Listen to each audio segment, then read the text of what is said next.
give this a go. I've got this patch here that is definitely dry, and that might be enough. There's certainly enough mass here. But I'm not making any promises to get full flame. We might get a smoulder and some smoke. So I suppose the in-between bit is powdered fungus, and the reason I've got it in here is because we've had a few patters of rain today, so I'm trying to keep it as dry as possible, otherwise for demonstration purposes I won't get very far. Little sprinkle of that on there. So for my fire lighting kit, which is in my salmon skin bag, I've got a couple of flint strikers.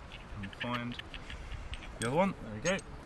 My limpet shell, which is sometimes useful, and the most important part, my piece of iron porites, which if I'm very lucky I might find at the beach or in a river. Then there's lots of different types of iron porites, but this is marcasite porites. It still has a lot of sulphur in it. So a bit like the non-safety matches at home, if you still use them, you strike them, you can really smell that sulphur. It's the sulphur that's important for the ignition. The iron that's in this that gives it its weight. Catch. Good catch. You feel the weight in that? Yeah, a bit, yeah. Yeah, so it's heavier than a normal stone. Like that. Whee! You can handle this afterwards, but it is essentially just a stone.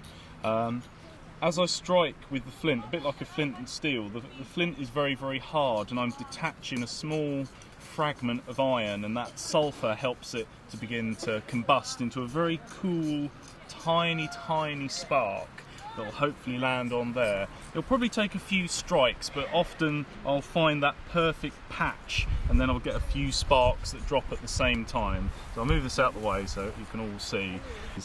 So I'll move it around. You might smell it in a moment. You will smell a sort of funny sulphury. The beauty of this fire making method is that I don't have to rely on friction with a bow drill, which will sap your energy, whereas this is relatively straightforward in comparison.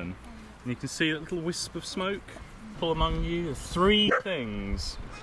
Oxygen, correct, and we've got plenty of that around us. Good Scottish oxygen around us. Of course, air is not just made of oxygen.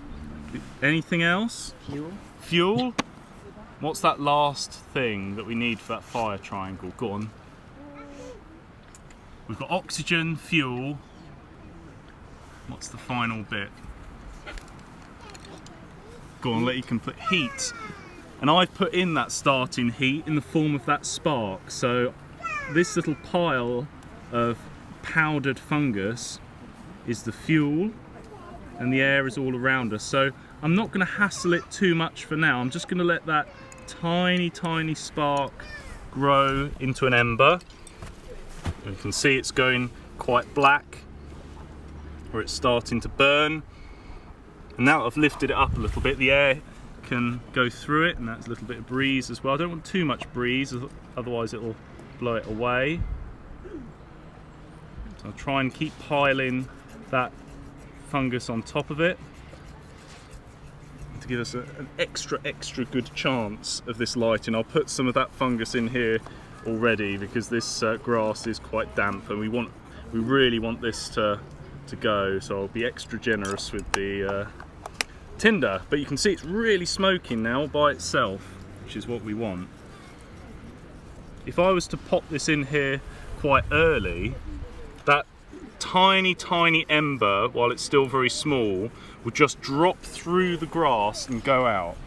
So I've put it in there now, that little nest, and I'm going to very carefully move that one piece of grass. And for that dry core, I'm going to try and push that into the middle very gently and close it up with the slightly damp grass around it. And now I'll gently blow on it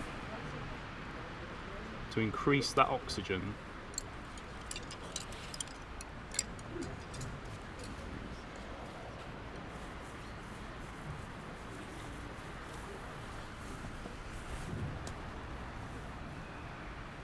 As I said, I'm not promising flames because the grass is quite damp. We're all expecting it though. I know. I'm expecting it to go up in flames.